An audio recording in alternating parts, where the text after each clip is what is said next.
ఈ counting arrangements ఎట్లా ఉంటుంటుంది, మీరు ఎట్లా అక్కడ what are the activities you to do, you can do or you cannot do, do's and don'ts ఏమున్నాయి, దాని గురించిన విషయాలు మీరు సెన్సిటైజ్ చేసి తీసుకువస్తే ఖచ్చితంగా అక్కడ కంప్లీట్ కోఆర్డినేషన్తో ఈ ఎంటైర్ కౌంటింగ్ ప్రక్రియ చాలా స్మూత్గా మనం చేయడానికి వీలు ఉంటుంది. మనం కావాల్సిన ఈవీఎంస్, పోల్డ్ ఈవీఎంస్ అన్నీ కూడా ఈ rice Krishna any group of institutions దాంట్లో ఉన్న కాలేజెస్లో పెట్టాము.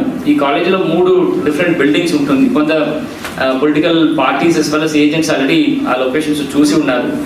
వీల్ ఆల్సో షో ఒకసారి గూగుల్ మ్యాప్లో ఎట్లా ఏ లొకేషన్స్ ఉంటుంది, ఎట్లా చేస్తున్నాము కూడా మీకు ఒకసారి ఎక్స్ప్లెయిన్ చేయడం జరుగుతుంది.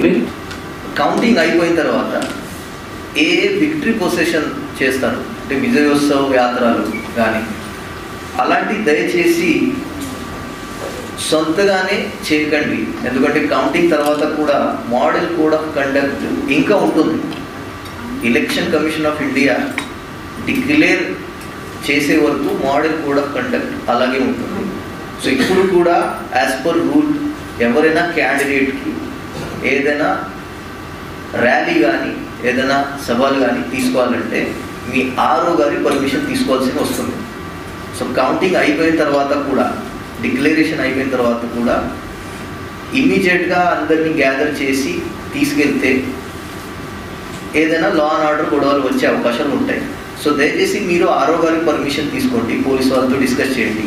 మేము ఖచ్చితంగా ఎవరు వినింగ్ క్యాండిడేట్స్ ఉంటారు సేమ్ ఇప్పటి వరకు ఎట్లా సెక్యూరిటీ ప్రొవైడ్ చేశాం. చాలామంది స్టార్ క్యాండిడేట్స్ కూడా వచ్చి ప్రచారాలు చేయడం జరిగింది ఇక్కడ అన్ని పార్టీల నుంచి. వాళ్ళకి కూడా మేము తగిన సెక్యూరిటీ ప్రొవైడ్ చేశాం. సో సెక్యూరిటీ ప్రాపర్ ప్రొవైడ్ చేసి డిస్కస్ చేసి ఎవరెవరు విజయోత్సవ యాత్రలు చేస్తారో వాళ్ళకి కూడా ప్రొవైడ్ చేస్తాం.